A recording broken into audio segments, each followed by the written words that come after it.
రేపటి నుంచి అసెంబ్లీ జరుగుతుంది.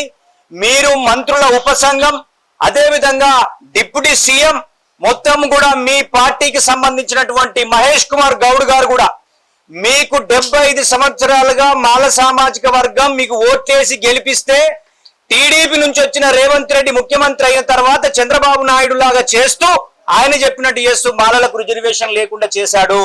మీరు దీన్ని పునరాలోచన చేయాలని చెప్పేసి అని మేము డిమాండ్ చేస్తా ఉన్నాం.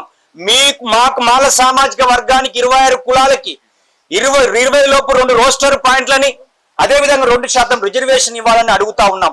ముఖ్యంగా మాల సామాజిక వర్గానికి సంబంధించిన మంత్రులు, ఎమ్మెల్యేలు, ఎమ్మెల్సీలు మీ కమ్యూనిటీ గొంతు కోసి మీకు రిజర్వేషన్ లేకుండా చేస్తుంటే కాంగ్రెస్ పార్టీలో మాల సామాజిక వర్గం నుంచి ఎమ్మెల్యేలైనా, ఎంపీలైనా, మంత్రులై మీరు ఎందుకు మాల సామాజిక వర్గానికి అన్యాయం జరుగుతుందని మీరు ముఖ్యమంత్రితో మాట్లాడారు.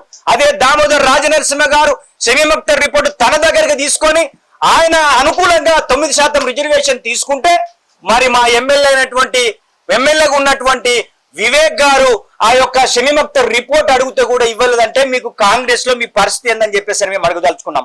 ముఖ్యంగా మాలమానాడు జాతీయ అధ్యక్షుడుకున్న అద్దంకి దయాకర్ గారు ఈ రోజు ఆర్టీసీ క్రాస్ రోడ్ ఉన్నటువంటి నిరుద్యోగులు తిట్టిరని చెప్పి నిన్న బట్టి విక్రమార్క దగ్గర కూర్చొని మా కోదండ రామ్ గారితో వాళ్ళకు ఉద్యోగాలు వేయాలని చెప్పేసి అడుగుతా ఉన్నాం. మరి ఈ సామాజిక వర్గం నుంచి ఎమ్మెల్సీ అయిన నువ్వు ఎందుకు ఈ సామాజిక వర్గం గురించి మాట్లాడలేదు?